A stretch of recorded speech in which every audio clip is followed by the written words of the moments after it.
Next, I would like to invite up to the stage Michael van Gelderen to speak about state protections of LGBTI people. Please welcome with some applause.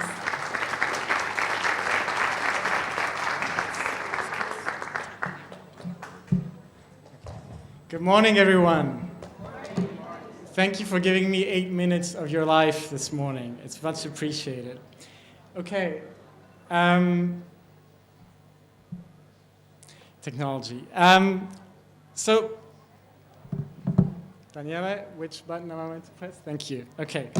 So I'm from the UN Human Rights Office, and we often speak about international human rights law and what states and governments should be doing to protect LGBT and intersex people. And often governments come back to us and they say, well, can you give us some examples? Can you give us some more concrete guidance? International human rights law, it's all very nice and well, but it can be a bit vague sometimes. They really want a bit more concrete guidance.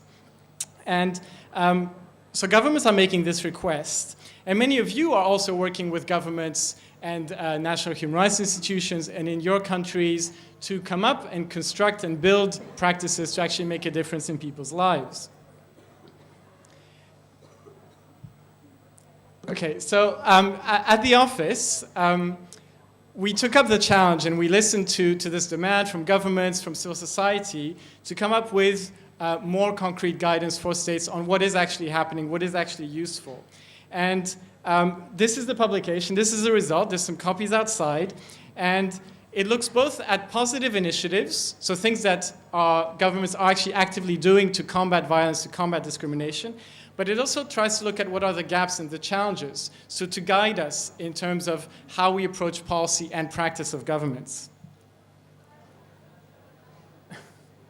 Okay, so this is what we came up with. It's 240 examples from 70 countries, and you'll notice that this map looks a little bit different than many of the maps that you see when talking about the rights of LGBT and intersex people, because you have positive examples coming from all parts of the world. Now, it's not a comprehensive survey. We had a limited amount of time and we relied on inputs and desk research, but it shows you that there are positive things happening in many countries, in all regions in the world. And I'm sure that if we receive more inputs, we would even fill up this map more with green parts. And I'm sure that you know of many more examples that are included in this publication. Now, in this publication, we came up with 4 broad conclusions. The first one is there's a lot that is happening. There's more than is happening than many people are aware of. We often focus on the violations, and it's very important that we continue to focus on the violations, but we often have less awareness, comprehensive awareness of all the positive initiatives that are taking place. You have governments implementing policies, you have parliaments debating and adopting new laws, you have courts coming up with fantastic rulings upholding the rights of LGBT and intersex people, you have national human rights institutions doing their work to protect the lives of LGBT and intersex people. And that, to me, is proof of your work. See, every single one of these examples and initiatives is because you at the national level have been pushing for change, have been demanding your rights. And the map that we saw previously, all the green areas, is proof of the work that you have been doing for many, many years. And I think that's an inspiring story to tell as well, to recap and see all the changes and advances that you have been achieving through your work. At the same time, we see that progress is not even. Not everywhere, not in every region, not for every population do we see progress in the same way. So the example that's up on the screen is how many states prohibit discrimination based on different grounds. And I'll remind you that there's 193 states at the UN. So, we see that 67 states, and thank you to ILGA for that research, prohibit discrimination based on sexual orientation in employment. And that's fantastic, but it's still a third of countries. So we have 2/3 of countries out there that do not have protections for lesbian, gay, and bi people at work based on their sexual orientation. But then we move to the next globe, and we see that only 20 countries, and thank you to TGEU for that research, only 20 countries are prohibiting discrimination based on gender expression and gender identity. So there we see there's a lot less progress that's been happening. And this is just one example that's been happening in terms of protecting the rights of trans people. And then we move to the next globe, and we see that only 3 countries out of 193 countries are protecting intersex people from discrimination. So I think this is just one example, it's employment, but it shows you that progress is not even, and we have to be aware of these gaps as we engage with states and with governments about what they can be doing.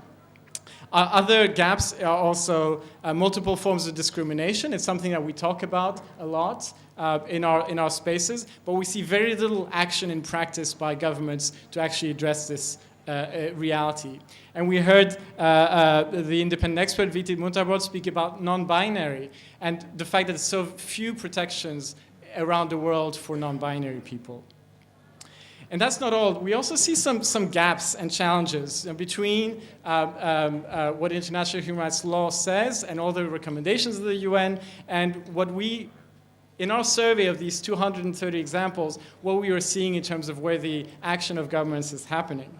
And just to give a few examples, and there are many more examples in the publication, is hate crime and hate speech. It's really important, the protection from violence. But actually, when you come down to it and you start looking at how many governments are tackling this issue, we actually don't see that many examples.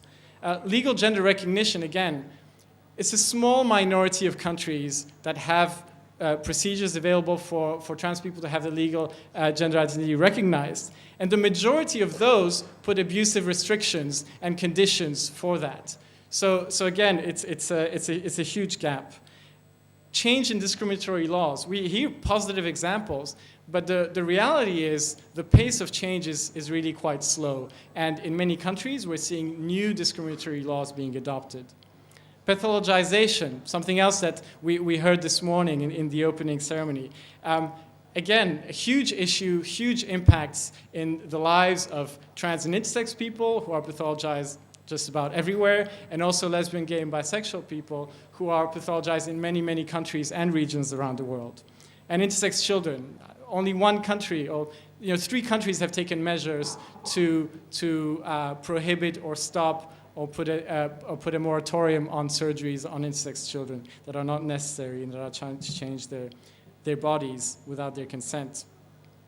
Now, the other thing that we notice, this is our fourth conclusion, is not many governments are actually checking the impact of their policies. So we see that many governments are committed and they want to take on the issue of protecting people from violence and discrimination based on sexual orientation, gender identity, and sex characteristics.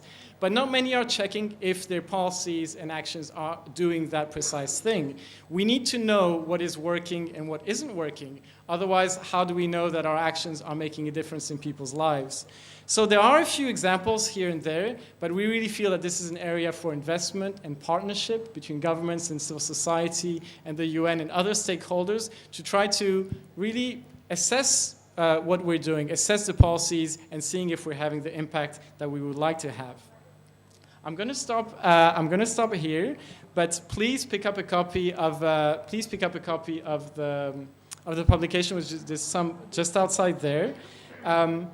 I hope that it's useful to you in your work, that it's a useful tool to engage governments that tell you, this is too complicated, we don't know how to do this. There are many examples of countries around the world trying to tackle different human rights issues. So that excuse really doesn't wash.